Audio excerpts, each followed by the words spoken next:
నమస్తే. ప్రస్తుతం మనతో పాటు టీడీపీ స్పోక్స్ పర్సన్ సూర్యదేవలత ఉన్నారు. ఆవిడతో మాట్లాడదాం. నమస్తే మేడం. నమస్తే. మేడం, జగన్‌కి ఇన్ని రోజులు అంటే విదేశీ పర్యటన కోసం ఆల్రెడీ సిబిఐ కోర్టుకి ఆయన అప్లై చేసుకున్నారు. ఈవెన్ జైలుకి కూడా ఒక దరఖాస్తు ఇచ్చారు. దానికి సంబంధించి ఈరోజు కోర్టు అనుమతినిచ్చింది. అంటే జూన్ 1 వరకు వెళ్ళొచ్చు, మళ్ళీ తిరిగి రావాలి అని చెప్పేసి అనుమతినిచ్చింది. అంటే దీన్ని బట్టి చాలామంది ఏమంటున్నారంటే మళ్ళీ తిరిగి రారేమో, ఓడిపోతారన్న భయం పట్టుకుందేమో అని చాలామంది మాట్లాడుకుంటున్నారు. అసలేం జరుగుతుందంటారు? అంటే జగన్మోహన్ రెడ్డికి వెళ్తే తిరిగి రాడు అని క్రియేట్ చేసింది చెప్పింది ఎవరు? ఫస్ట్ చెప్పటం స్టార్ట్ చేసింది షర్మిల గారు. అవును. సో ఆయన వెళ్ళిపోతాడు, తిప్పి రాడు అని చెప్పటం షర్మిల గారు స్టార్ట్ చేశారు. సో ఎందుకంటే కుటుంబ సభ్యులకే ముందు తెలుస్తుంది వాళ్ళ మెంటాలిటీ ఏంటి, వాళ్ళ ఆలోచన విధానం ఏంటి. సో రేపు ఫేస్ చేసి ఉంటాడా, ఇట్లాంటి ఫేస్ చేయలేక వెళ్ళిపోతాడా, ఇవన్నీ కూడా కుటుంబ సభ్యులకే తెలుస్తాయి కాబట్టి తనే ముందు గెస్ట్ చేసింది. సో వెళ్ళిపోతే తిరిగి రాడు, విదేశాలు పారిపోవాలనుకుంటున్నాడు అని చెప్పిందే షర్మిల గారు. సరే, ఏదేమైనా కూడా మనం ఇవన్నీ రిపీట్ చేసుకొని మనం ఆలోచించినా కూడా ఎట్లాగా అనిపిస్తుంది అంటే ఖచ్చితంగా ఆయన గెలిచే సూచనలు లేవనేది కూడా ఆయనకు అర్థమైపోయింది. ఎందుకంటే నిన్నటి నుంచి చూస్తున్న పరిణామాలన్నీ కూడా ఎక్కడికెక్కడ గొడవలు.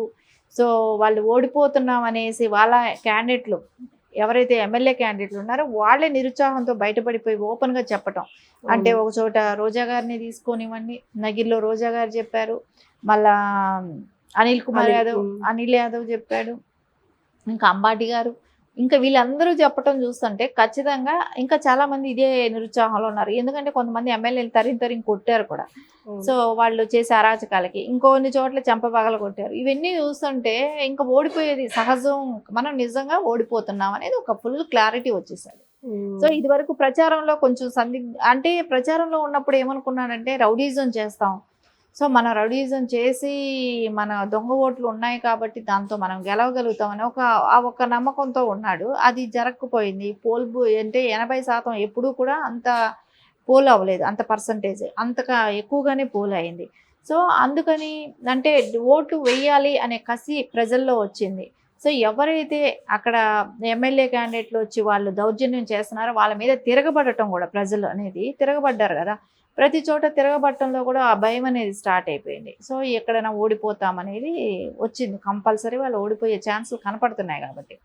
సో ఇవన్నీ చూస్తుండే కొద్దికి ఆయనకి ఒక ఆలోచన వచ్చి కూడా ఉండొచ్చు, వెళ్ళిపోవాలి ఈ రాష్ట్రం వదిలి. ఎందుకంటే రేపు పొద్దున కేసులు ఉన్నాయి, పాత కేసులు ఉన్నాయి, ఇంకా కొత్త కేసులు వచ్చే అవకాశం కూడా ఉంది. ఎందుకంటే ఆయనే చెప్పాడు 13 లక్షల కోట్లు అప్పు ఉంది, రాష్ట్రం అప్పుల్లో ఉంది అని అన్నారు. సరే, ఇవన్నీ అప్పుల్లో ఉన్నప్పుడు ఆయన ఖర్చు పెట్టిన సంక్షేమాలకు ఎంత ఖర్చు పెట్టానని అతనే చెప్పాడు. సో అతనే రికార్డెడ్గా చెప్పింది 2,70,000 కోట్లు నేను సంక్షేమాల కోసం ఖర్చు పెట్టాను అన్నాడు. సరే, మిగిలిన డబ్బు ఏమైంది అని అనుకున్నప్పుడు సో అవన్నీ వాటికన్నిటికీ కూడా రేపొద్దున వీటి మీద కూడా కేసులు వస్తాయి. సో ఈ కేసులన్నీ వచ్చినప్పుడు ఖచ్చితంగా జగన్మోహన్ రెడ్డికి వీటి నుంచి మనం తప్పించుకోవాలి అని అంటే ఆల్రెడీ ఇదివరకు మనం చూసాం కూడా. ఎందుకంటే మన పత్రికల్లో కానీ పేపర్లో కానీ అన్నింటిలో కూడా విన్నదే 2,000 కోట్లు పెట్టి లండన్లో ఒక దీవి కొంటాం. సో భారతీరెడ్డి గారి పిఏ మీద అది రిజిస్ట్రేషన్ అవ్వటం. సో ఇవన్నీ కూడా చూసాం కాబట్టి ఖచ్చితంగా జగన్మోహన్ రెడ్డి వెళ్ళిపోతాడు అనే పుకారు పుట్టించింది కూడా. ఆ పుకారు కూడా కాదు, అది నిజమే కూడా అనుకోవచ్చు. ఎందుకంటే అది అన్నదే షర్మిల గారు కదా. సో బయట వ్యక్తులు ఎవరైనా అంటే పుకారు అని అనుకోవచ్చు. సో మైండ్ సెట్ చిన్నప్పటి నుంచి కలిసి పెరిగి చూసిన వ్యక్తి కాబట్టి ఆయన ఆలోచన విధానం ఎలా ఉంటుంది, సో కష్టం వచ్చినప్పుడు ఒక అపోజిషన్లో ఉన్నప్పుడు ఉండలేక వెళ్ళిపోతాడా అనే ఆలోచన కూడా తనకే ఉంటుంది కదా. ఆలోచించినప్పుడు తనే క్లారిటీగా చెప్పేశారు. సో దానిలో ప్రజలందరూ అనుకునేదే ఉంటే ఉండడేమో, ఓడిపోతే వెళ్ళిపోతాడేమో అనేది ప్రజలందరూ కూడా అనుకుంటున్న విషయమే కదా. అంటే జగన్ మరో విజయమాల్య అవుతారనుకోవచ్చా? అవ్వచ్చు, అవే అవకాశాలు ఉన్నాయి. ఎందుకంటే ఇంకా అపోజిషన్లో ఉన్నప్పుడు ఈ 5 ఏళ్ళు కూడా సో ఆయనకి ఎవరైతే సపోర్ట్ చేశారో ఇప్పుడు రోజా ఎదుర్కోవాల్సి వస్తుంది. సో ఎవరైతే ఇట్లా అంటే మనం పేర్లు తీయటం ఎందుకు కానివ్వండి, ఆయన మినిస్ట్రీలో ఆయన క్యాబినెట్లో పనిచేసిన మినిస్టర్స్ అందరూ కూడా చాలామంది అవినీతి పరులే. సో అందరూ కూడా దానిలో కూరుకుపోయి ఉన్నారు. సో వాళ్ళందరూ కూడా కేసులకి ఎదుర్కోవాలి. సో సీఎం జగన్మోహన్ రెడ్డిగా ఉన్న ఆయన కూడా కేసులు ఉన్నాయి. సో పాత కేసులు, కొత్త కేసులు ఇవన్నీ ఎదుర్కోవాలి. సో ఇంత తలనొప్పి పెట్టుకొని మళ్ళా రాజకీయాలు చేయగలుగుతారా? రేపు సెంట్రల్లో మోదీ గారు వస్తే సో ఆయనకి ఏం ఫేవర్గా ఉండరు. ఎందుకంటే ఆల్రెడీ పొత్తుతో కలిసిన తెలుగుదేశం పార్టీలో పొత్తులో ఉన్నారు. సో ఇవన్నీ కూడా లెక్కలు బయట రావాలి. ఇవన్నీ ఆయన కూడా బహిరంగంగా చెప్తున్నారు కదా, మోదీ గారు కూడా చెప్తున్నారు. సో తప్పు చేసిన వాళ్ళకి జైలు తప్పదు అన్నట్టే చెప్తున్నారు. ఖచ్చితంగా జగన్మోహన్ రెడ్డికి అవకాశం అయితే మెండుగా కనపడుతుంది. రారనేది చూడాలి. ఏదైనా 1వ తారీఖు అని అన్నారు కాబట్టి 1వ తారీఖుకి దిగుతారా, లేకుంటే ఇంకో నేను 10 రోజులు ఎక్స్టెన్షన్ చేసుకుంటానని చెప్పి రిజల్ట్ వచ్చిన తర్వాత వద్దాము అనే ఆలోచనలో ఉన్నాడా, అది కూడా మనకు తెలియాలంటే ఇంకొంచెం రోజులు వెయిట్ చేయాలి. ఎందుకంటే ఒక విధంగా ఒకవేళ మేబీ ఆయన ఒకవేళ పీస్ఫుల్గా ఉండటం కోసమే వెళ్దాం అనుకుంటే ఆల్రెడీ కూతుర్లు కూడా వచ్చేసారు, ఇండియాలో ఉన్నారు. ఎందుకంటే నిన్న ఓటేశారు, చూసారు. సో పిల్లలతో గడపటం కోసం అని అంటే పిల్లలు అక్కడ లేరు, పిల్లలు ఆల్రెడీ ఇండియాలో ఉన్నారు. ఎందుకంటే ఓటేశారు నిన్న. సో వాళ్ళతో ఇండియాలో ఉన్న ప్లేసులు తిరగచ్చు కదా, ఇండియాలో ఉన్న ప్లేసులకు వెళ్ళొచ్చు.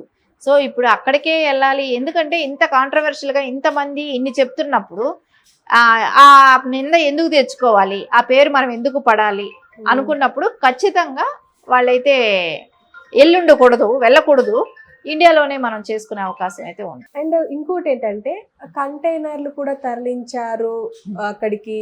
అండ్ అక్కడనే సెటిల్ అయిపోతారు అని చెప్పేసి, అంటే కుటుంబ సభ్యులతో వెళ్తున్నారు అని చెప్పేసి, అంటే ఇక మొత్తానికి సెటిల్ అయిపోతారు అని చెప్పేసి కూడా అంటున్నారు కొంతమంది. దానికి ఏమో అంటే నిజంగా సెటిల్ అవుతారు అంటారా? అంటే నిజంగా కంటైనర్లో తరలించారా క్వశ్చన్? ఎందుకంటే మనం కంటైనర్లు తరలించడం అనేది చూసాం. ఎందుకంటే మనం సెక్రటరియట్లో పట్టుపట్టమే కానివ్వండి, కంటైనర్లు ఎక్కడికి తీసుకెళ్లారు, ఎందుకు తీసుకెళ్లారు, ఒక కిచెన్ లాగా మళ్ళీ సెట్ చేయటమే కానివ్వండి, సెక్రటరియట్ నుంచి ఆ కంటైనర్ ఎక్కడికి తీసుకెళ్లారు అనేది కానివ్వండి, కొన్ని తిరుపతి దేవస్థానం దగ్గర నుంచి కూడా అంటే అక్కడ 2000 రూపాయల నోట్లు ఉన్నాయని చెప్తూ ఆర్బీఐలో మార్చుకోవటానికి పర్మిషన్ అడిగి తీసుకొని అక్కడి నుంచి తీసుకున్న ధనం ఎక్కడికి తరలించారు. సో ఇవన్నీ చూస్తుంటే ఆయన పక్కా ప్లానింగ్ ముందు నుంచే ఉంది. సో వీటినంతా ఒక బేస్ లాగా వేసుకుంటూ నెక్స్ట్ ఏం చేయాలి, నెక్స్ట్ మన పొజిషన్ తారుమారైతే ఎలా ఉండాలి, ఇవన్నీ ప్లాన్ చేసుకుంటూ వచ్చినట్టే కనపడుతుంది. ఇవన్నీ ప్లాన్ చేసుకుంటూ ఆయనకి ఏది ఎక్కడ అంటే మనీ క్యాండిడేట్లకు పంపించటమో చేశాడు. ఆయన బెంగళూరులో ఉన్న ప్యాలెస్కి తరలించారనేది ఎక్కువ మంది చెప్పుకోవటం కూడా జరుగుతుంది. ఎందుకంటే ఇక్కడ ఏపీలో ఉంటే తెలిసే అవకాశం ఉంటుంది కాబట్టి రేపు పొద్దున అందుకని ఆయన బెంగళూరు తరలించడం కూడా జరిగింది. ఖచ్చితంగా ఇవన్నీ కూడా బయట వస్తాయి. ఈ కంటైనర్లే కానివ్వండి, రేపు పొద్దున ఇవన్నీ ఒకవేళ మేబీ యూకేకి తరలించారా, సో షిఫ్ట్ చేసుకోవటం జరిగిందా, ఆస్తులకి ఇవన్నీ కూడా ఆల్రెడీ సెట్ చేసుకోవటం జరిగిందా, ఇవన్నీ ఏది ఏమైనా కూడా ఆయన నిజంగా రెస్ట్ తీసుకోవాలి అనుకున్నప్పుడు మన ఇండియాలో కూడా చాలా ప్లేసులు ఉన్నాయి. సో వెళ్ళాలనుకుంటే చాలా ప్లేసులు ఉన్నాయి. పిల్లలతో ఫ్యామిలీతో కలిసి వెళ్ళాలంటే ఇండియాలో కూడా వెళ్ళొచ్చు. కానీ ఆయన అక్కడికే ఎందుకు వెళ్ళాలనుకుంటున్నారు అనేది ఇంకా రేపొద్దున ఎలక్షన్స్ రిజల్ట్స్ వచ్చేటప్పుడు వరకు తెలియదు. ఎగ్జాక్ట్లీ.